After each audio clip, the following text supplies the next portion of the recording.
I'm Eleanor, 68 years old. I'd always considered myself a patient woman, patient with my kids, my grandkids, the neighbors, anyone who needed something. That's what you do, right? You give and give because that's what family is for, right? And for most of my life, that's what I've done. I've been the one they came to when they needed something, the one who always opened her door and heart. I've raised my children, spent years making sure my home was warm and inviting for everyone, and made countless sacrifices. But recently, I've started to wonder if it was all worth it. So let me tell you about what happened a few weeks ago. It started out innocently enough. My son, Robert, and his wife, Cindy, called me up. They wanted to go on a trip, just the two of them. They had a nice little vacation planned, something about a cruise they'd been talking about for months. It was supposed to be a much-needed break, and I was happy for them. They'd been working nonstop, and I knew they deserved some time away. But of course, they needed me to watch the house while they were gone. That's what you do, right? Watch the house. Take care of the plants. Make sure the mail gets picked up. Maybe water the garden. Nothing too complicated, nothing too demanding.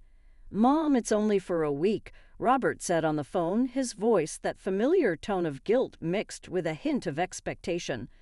"We were thinking you could just stay at the house. Make sure everything's okay while we're gone. We'll take care of the rest." Sure, I thought. I've done it before. It's not the first time they've asked. I'm not the kind of person who complains, especially when it's my family. Of course, I said yes. I packed my things, drove over to their house, and settled in. I made myself comfortable in their guest room, as I always do, knowing this wouldn't be a hassle.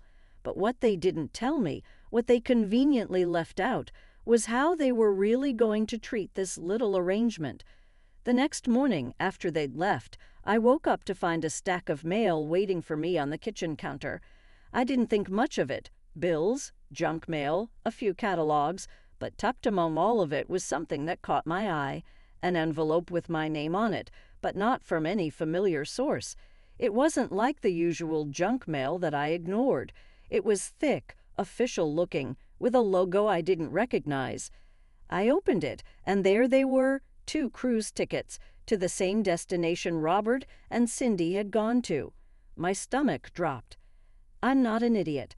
I've been around long enough to know when I'm being taken for a fool. But this was something else. How could they? How dare they? The tickets had arrived in my mailbox the morning after they left, almost as if they'd planned this whole thing in advance. They'd asked me to watch the house, but the truth was, they were setting me up. They'd planned their escape while I was supposed to be stuck with their chores, pretending everything was fine. They didn't even bother to tell me. They didn't even have the decency to invite me along. Instead, they got me to do their dirty work while they went off on their little vacation.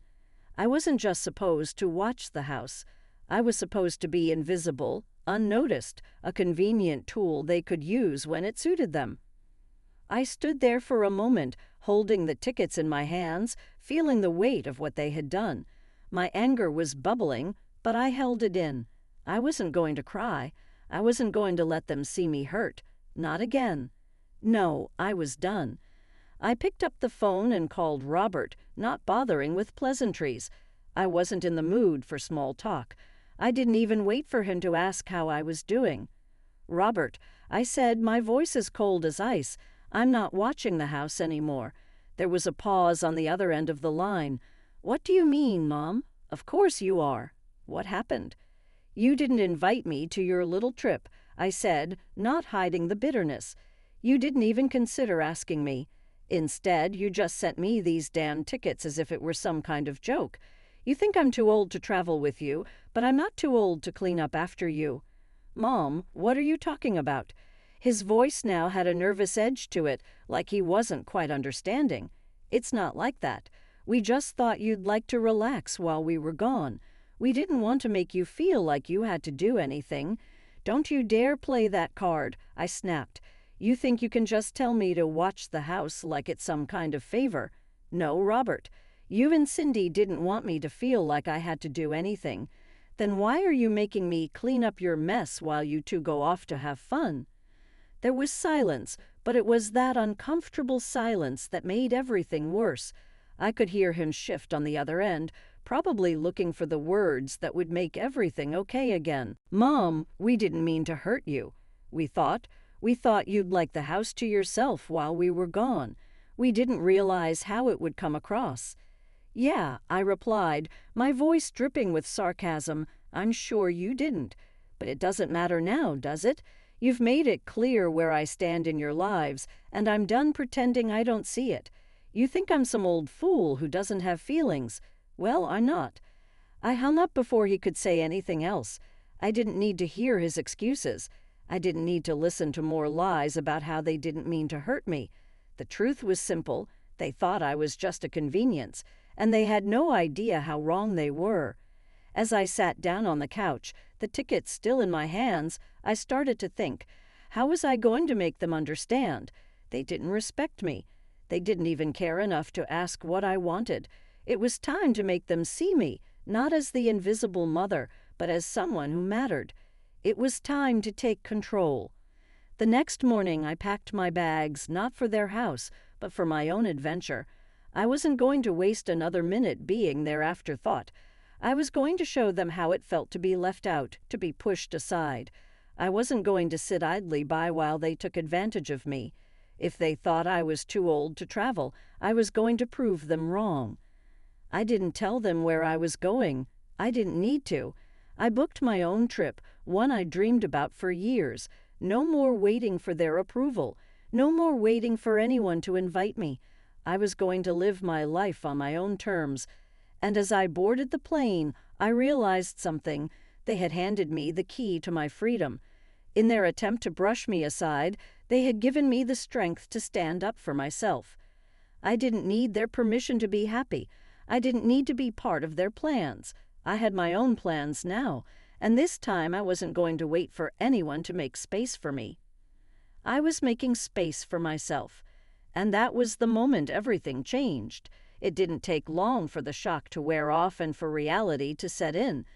After I booked my trip, after I made the decision to stop being a doormat, I felt a strange sense of power. I hadn't even realized how powerless I had been for so many years, waiting for others to decide how my life should unfold. I had spent too long letting my children dictate my role, letting their expectations of me define who I was.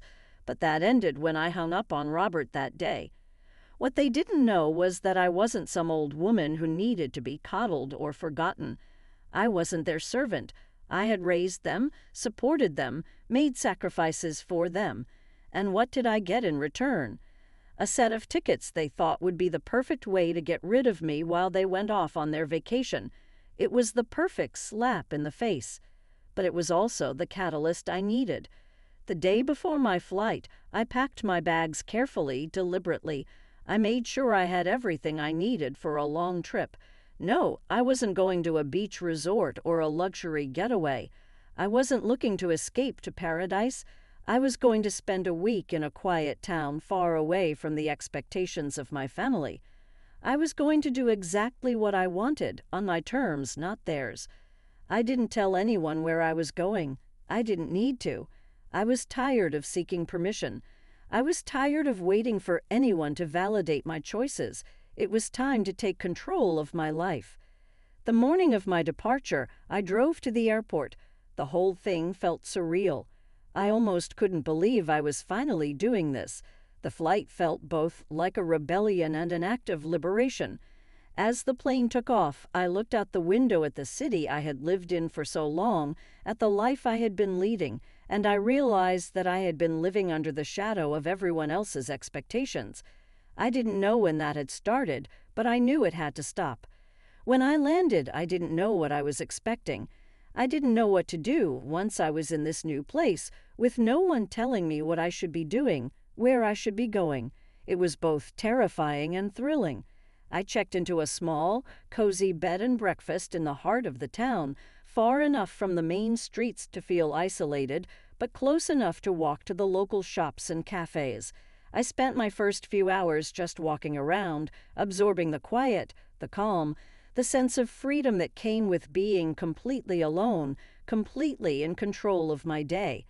I wandered through parks, visited art galleries, and stopped at a cafe to sip coffee while watching the world go by. It felt surreal, in a good way. I was free from the shackles of other people's plans for me. I didn't have to answer to anyone, didn't have to explain myself, didn't have to fit into anyone's mold. For the first time in years, I could just be. The days went by quickly, and every moment felt like a small victory. I took time for myself, no responsibilities, no obligations. I went to a museum, spent an entire afternoon in a bookshop, and sat in the park watching people pass by. It was peaceful, it was healing, and I realized that I didn't need to wait for my children to decide that I was worthy of their time. I could make my own decisions, live my own life, without needing anyone to tell me how. But as the days passed, I found myself missing something. Not my family, not really, not yet, but the idea of being truly seen, being included, did start to creep in. I missed the feeling of being important to someone. I missed the connection that had once been there with Robert and Emily, even if it had been strained. I couldn't help but wonder what they were doing, what they were saying behind my back. Were they talking about me? Did they even notice I was gone? I'll admit, I didn't completely block them out. I wasn't that strong. I called them a few times just to check in. I didn't want to come off as angry or bitter. I wanted them to know that I was okay, but it was strange. I didn't want their sympathy. I didn't want them to feel guilty, but I also didn't want to be forgotten, to become an afterthought. I wanted them to see that I was more than just the person they called when they needed something. I was me, someone worthy of their attention, someone who mattered. And so I did something I hadn't done in years. I called them. I picked up the phone, dialed Robert's number, and waited. It rang a few times before he picked up. His voice was cheerful, almost too cheerful, like he was trying to make everything seem normal. "Hey, Mom. How's the house? Everything good?" His voice was warm, but there was an edge to it. He probably thought I was calling to complain. "I'm fine, Robert," I said, trying to keep my voice steady. "Actually, I'm more than fine. I'm enjoying myself. I'm in a small town, just taking some time for me. It's peaceful." There was silence on the other end of the line. I could almost hear the gears turning in his head. I could hear him wondering if he'd made a mistake by sending me the tickets in the first place. "I didn't expect you to actually go, Mom," he said, and his voice was laced with uncertainty. "I thought you'd just stay here, take care of things like you always do." I couldn't help but laugh, though it was more bitter than anything. "I know. That's the problem, Robert. I've always done what everyone else expects of me, but I'm not doing that anymore. I'm here for me now. I'm not going to wait around for anyone to tell me how I should be living my life." There was another pause before he responded, this time his voice quieter. "I get it, Mom. I really do. I'm sorry. I didn't mean to make you feel like you didn't matter." I exhaled slowly, feeling a mixture of frustration and relief. It's not just about being left out, Robert. It's about the years of not being seen. It's about realizing that I've been letting everyone else define my worth, and that's not okay anymore. "I'm sorry," he said again, and I could hear the sincerity in his voice, but it wasn't enough. Not yet. Not after everything. "I know you are," I said softly, my eyes looking out the window at the setting sun. "But this isn't just about you. It's about me finding my own way again. I don't want to be the one who's just there when it's convenient for you. I need to start living for me." After a moment, he spoke again, his voice a little more hesitant. "We miss you, Mom. I don't know if we always show it the right way, but we do. I hope you know that." "I know, Robert," I said quietly, "but right now I need to focus on me. And maybe, just maybe, you'll realize that the way I've been treated isn't right. I can't keep being invisible." After I hung up, I felt something shift inside of me.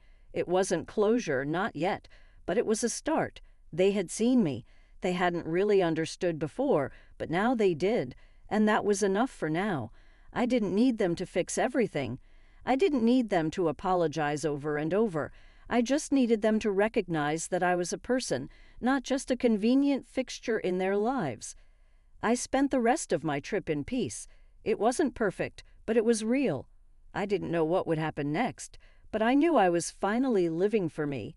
And that, my friends, was more than enough.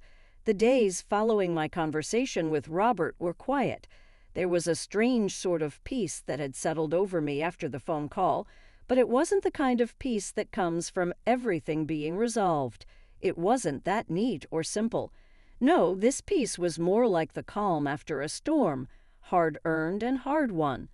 I stayed in that small town for a few more days, not rushing to go back.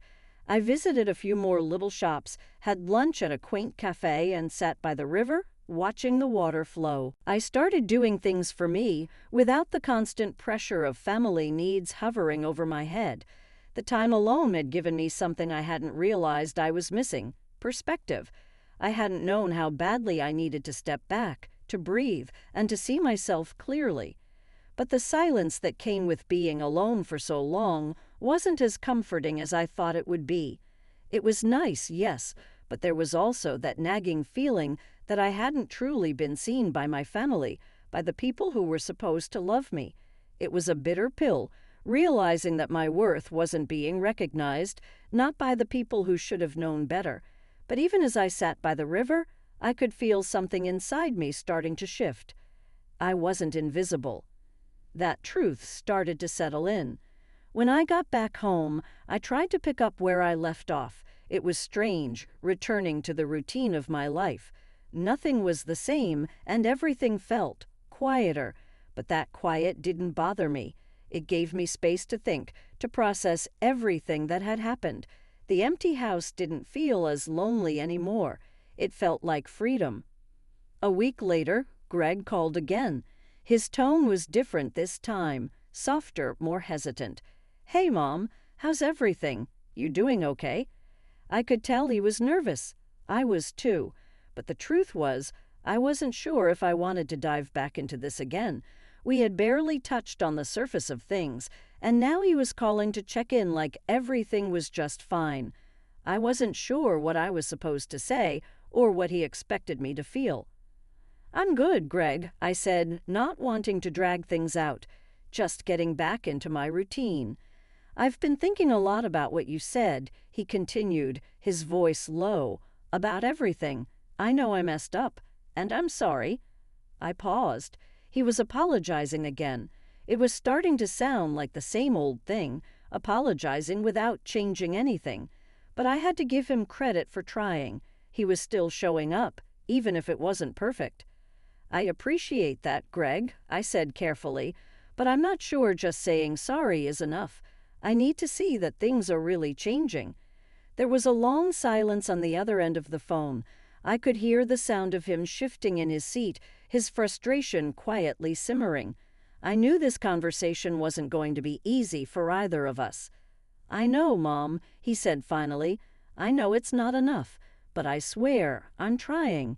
I want to fix this." "Trying isn't enough," I replied, my voice calm but firm.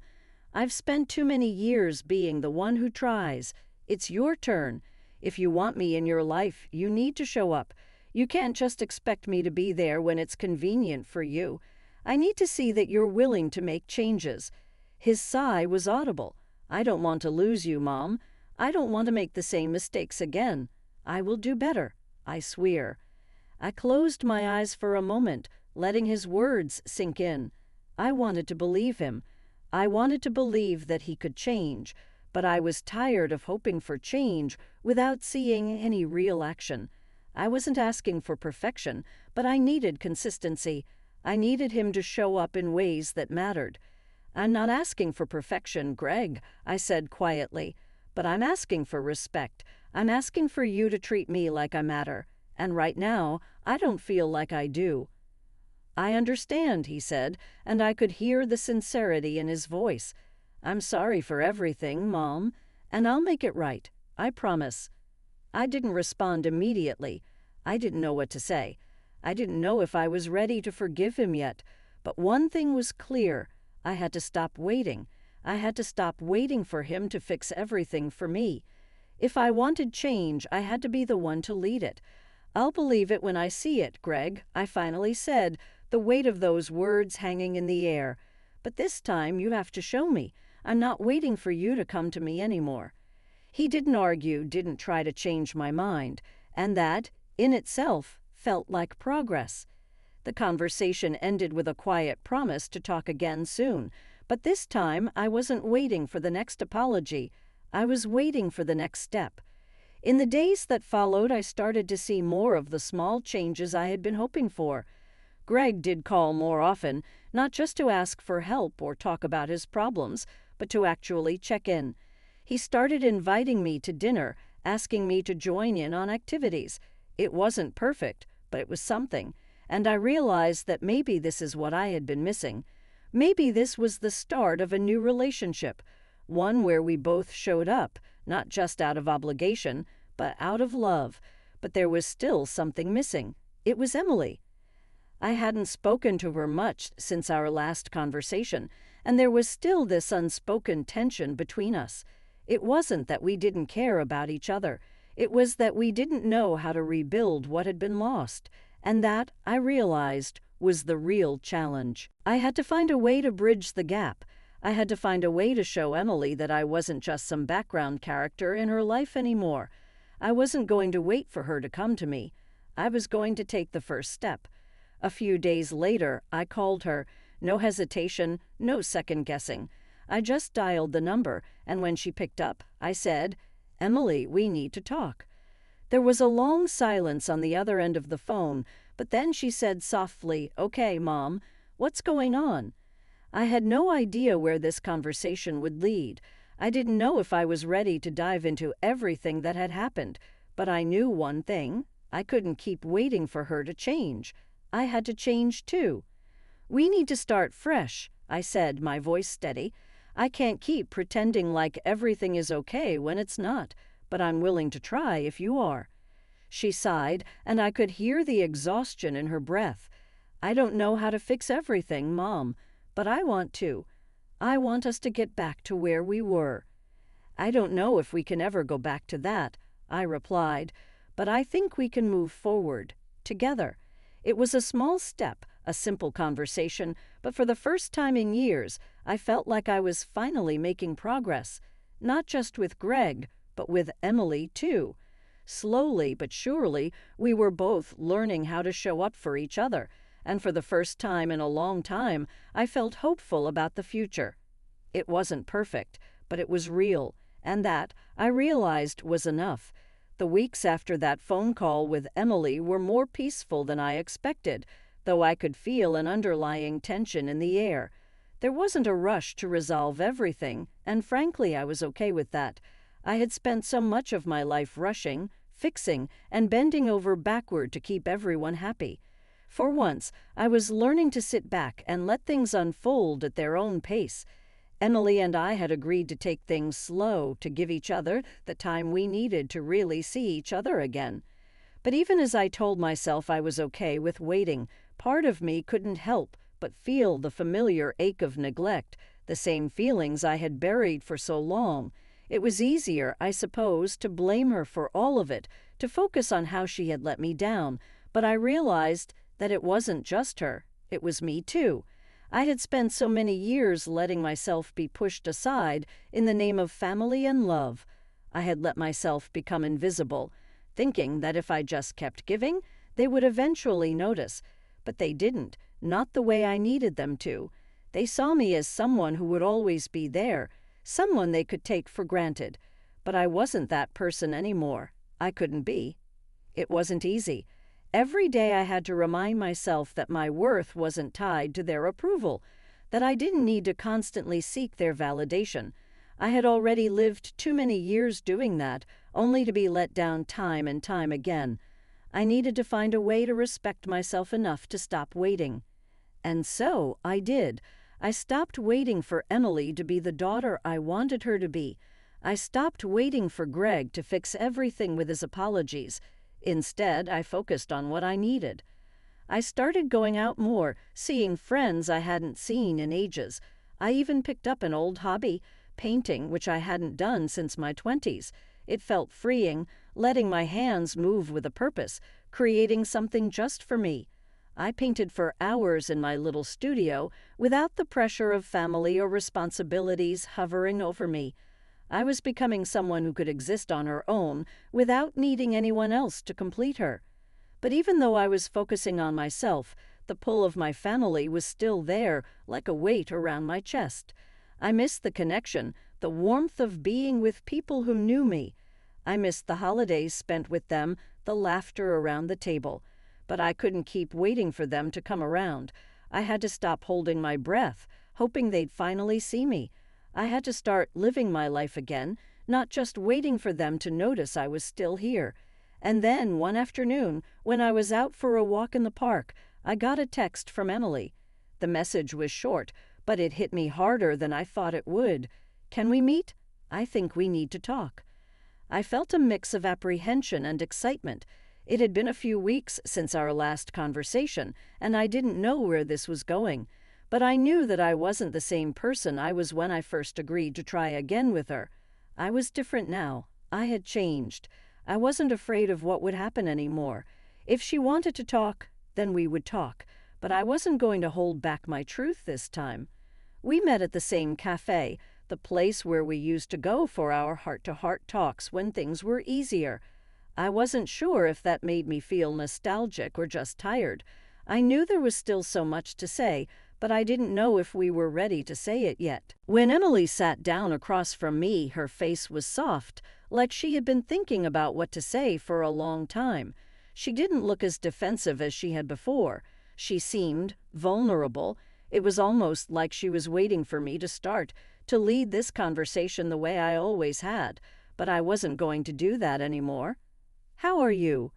I asked quietly, not because I was avoiding the conversation, but because I wanted to hear her answer. I wanted to know if she was truly listening, if she was ready to hear what I needed to say. "I've been good," she said, her voice a little shaky. "I've been thinking a lot about what you said, about how I made you feel." She took a deep breath, looking down at her hands before continuing. "I know I messed up, and I know it's not enough to just say sorry. I know I've hurt you, and I don't know if I can fix it, but I want to try." I nodded, but there was a part of me that felt both weary and hopeful. The words sounded right, but I wasn't sure if they meant anything anymore. We had danced around this for so long. How many times had I heard her apologize only for things to stay the same? "I'm not asking for perfection, Emily," I said, my voice steady. "I'm not asking you to fix everything in one conversation, but I need you to understand that I can't keep pretending like nothing's wrong. You've hurt me. I've spent so many years being the one who gives, and I've been invisible in your life. I can't keep doing that." "I know, Mom," she said, tears welling in her eyes. "I see that now. I see that I've taken you for granted. I've been selfish, and I don't want to be like that anymore. I don't want to just take from you. I want to give something back. I don't want to keep repeating the same mistakes." I stared at her for a long moment. I didn't know if I could forgive her. I didn't know if I could go back to being the person I was before, constantly waiting for them to see me, to hear me. But I also knew that this conversation was different from all the others. She wasn't making excuses. She wasn't deflecting. She was taking responsibility. I took a deep breath, letting the words that had been trapped inside me for so long come out. "I'm not perfect, Emily. I've made my mistakes too, but I can't keep waiting for you to see me. I need you to show up for me just like I've always shown up for you. I need you to understand that I can't keep giving everything while getting nothing in return." There was silence between us, but it wasn't uncomfortable. It was like we both understood something we hadn't been able to articulate before. "I want to try, Mom. I really do. I'll do better," Emily said, her voice raw with emotion. I looked at her, feeling a mixture of tenderness and caution. I wasn't sure if I could trust her words, but for the first time in a long time, I felt like she was finally listening. And maybe, just maybe, that was enough to start. "I'm willing to try too," I said softly. "But it's going to take time. It's going to take more than just words. It's going to take effort." "I know, Mom," she said, nodding, "and I'm ready to put in the effort." We sat there for a long time, not saying anything. The silence wasn't uncomfortable anymore. It was like a pause, a moment to let everything settle. Maybe we weren't done with the work we needed to do, but this was a start. And for the first time in a long time, I felt a sense of hope that I hadn't felt before. It wasn't a promise that everything would be perfect, but it was a promise that we would try. And sometimes that's all you need, the willingness to try. It's been a few weeks since that conversation with Emily, and I can't say everything has magically fixed itself. There's no fairy tale ending here. I didn't expect one, either. I knew it wasn't going to be that easy. Relationships don't heal in a single conversation. They take time, patience, and a lot of work. But something has shifted. I can feel it in the way Emily talks to me now, in the way she makes the effort to reach out, not because she feels guilty, but because she truly wants to. I don't know if things will ever be exactly the way they were before. That's probably not even possible. We can't undo the hurt that's been caused, the years of neglect or the years where I was too afraid to speak up. But we can move forward. We can rebuild what we have, one conversation at a time. But rebuilding takes time, and time isn't something I'm sure I have a lot of anymore, not in the way I used to. The days seem to slip by quicker now, and I can feel myself getting older with every passing year. I don't regret the life I've lived. I don't regret raising my children or spending decades in service of my family.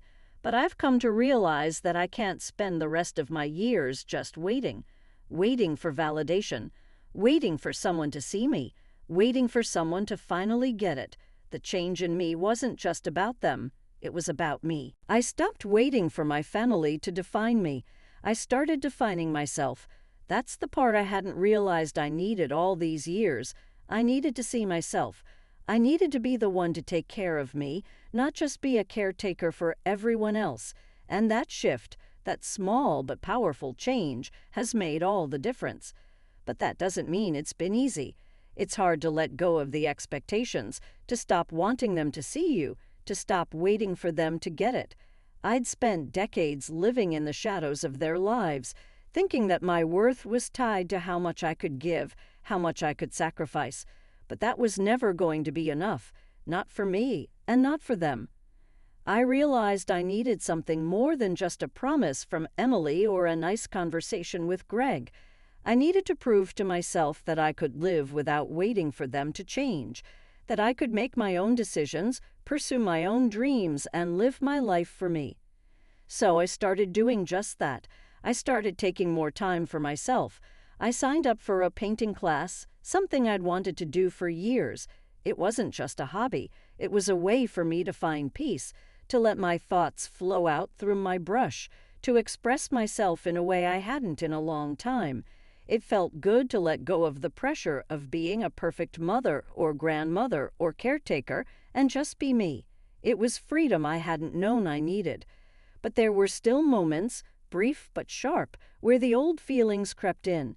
It would be a holiday and I'd sit at my kitchen table, watching the other families posting their pictures, their togetherness shining through every perfect moment. I catch myself thinking about how it used to be, how I used to be included, how it used to be my house that everyone gathered at.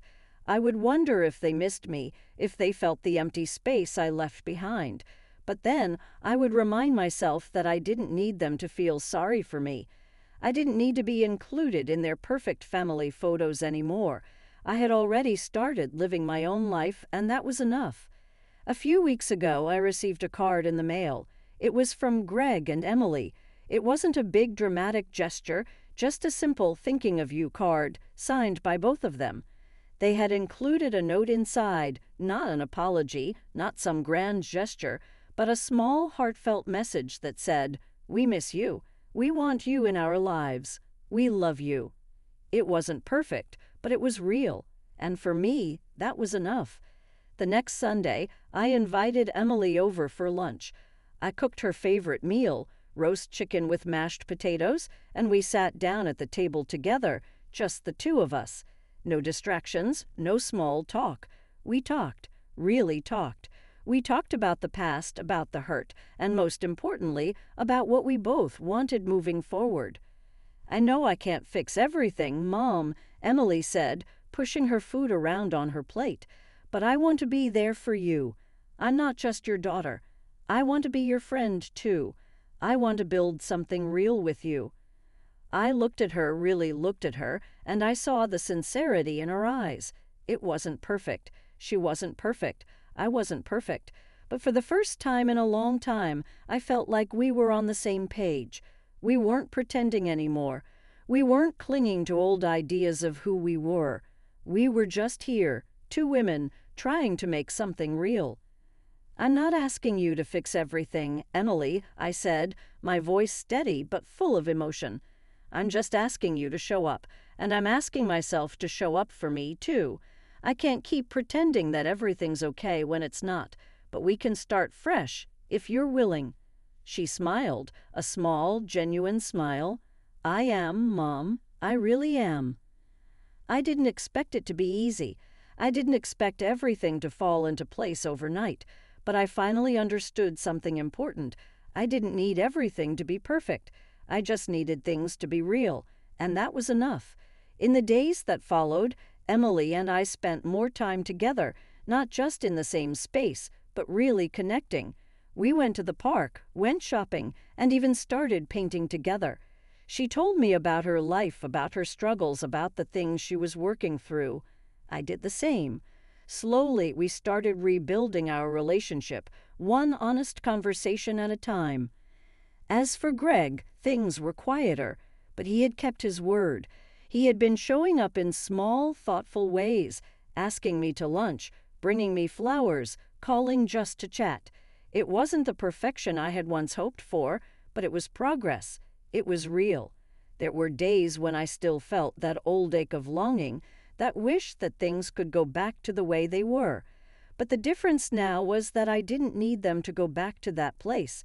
I had started building my own life again, and I realized that I could be whole, even without them. One evening, after a family dinner at Emily's house, I was sitting in the living room, sipping my wine and listening to the kids run around.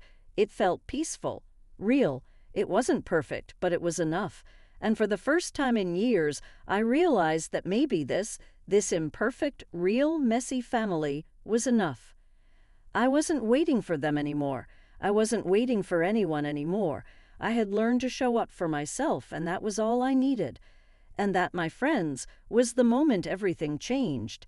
I was no longer the person who waited for others to define me. I was me again, and for the first time in a long time, I felt truly free. I didn't know how much had changed until I found myself sitting at my kitchen table, the same place where I'd spent so many years waiting for things to be different. It had been months since that conversation with Emily, months since I'd made the decision to stop waiting for their approval, for their validation, for their love. I had finally started living for myself. The loneliness that used to weigh so heavily on my chest had started to lift, replaced with a quiet strength I hadn't known was inside me. I wasn't perfect, but I was learning to embrace who I was, without apologies, without excuses. The changes in my life weren't big or dramatic. They were small, quiet moments. Moments where I stopped holding my breath, waiting for someone to notice me. I'd started painting again, something I had forgotten I loved. I'd taken up gardening, not because anyone had asked me to, but because I enjoyed it. I started traveling more, not just to places I had been before, but to new spots on my own terms. I didn't need anyone to come with me. I didn't need to be included in their plans. I had my own plans now. The phone calls from Emily and Greg were more regular. They were still far from perfect, but they weren't the strained, awkward calls I used to dread. They were real. We had real conversations now, conversations where I didn't feel like I had to beg for their attention or prove my worth. I didn't have to hide my emotions anymore. I could just be me, and that was enough. Emily had been showing up more in the ways that counted, not just as my daughter, but as someone I could talk to, laugh with, and share moments of vulnerability with. She had apologized for the past, but I had long since realized that apologies weren't what I needed. I needed her to show up, and she had. Slowly but surely, she had been there in the ways that mattered most. And Greg was trying. Maybe not perfectly, but in the ways I needed. It wasn't enough to make everything right, but it was enough to build on. He'd stopped taking me for granted. He'd started calling just to check in, asking me how I was doing, genuinely wanting to know. For once, I felt like I was more than just the woman who held everything together for them. I was Linda, just Linda, and for the first time, that felt like enough. But despite all the progress, something was still missing. It wasn't about the kids or even the relationship we were rebuilding. It was about me. I had spent so many years letting my identity be defined by my role as a mother, as a wife, as someone who was always there for others. But I had been so focused on their lives, I had lost track of my own. I had let my own dreams, my own desires, get buried under the weight of everyone else's expectations. One evening, as I sat in my living room, my phone buzzing on the coffee table, I realized how far I had come. I had spent so much of my life waiting for them to see me, to give me the love and attention I thought I deserved. But now I was finally seeing myself. I had learned to stop waiting for others to fill the emptiness inside me. I was filling it myself.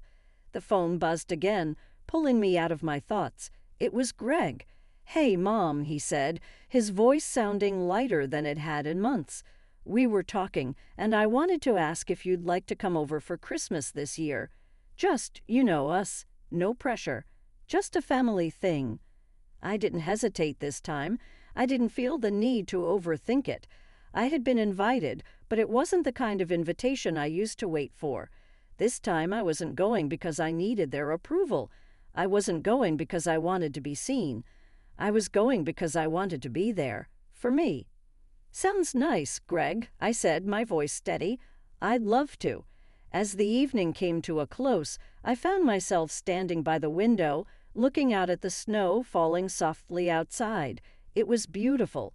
The world felt so much bigger than it had before, and in that moment, I realized how far I had come.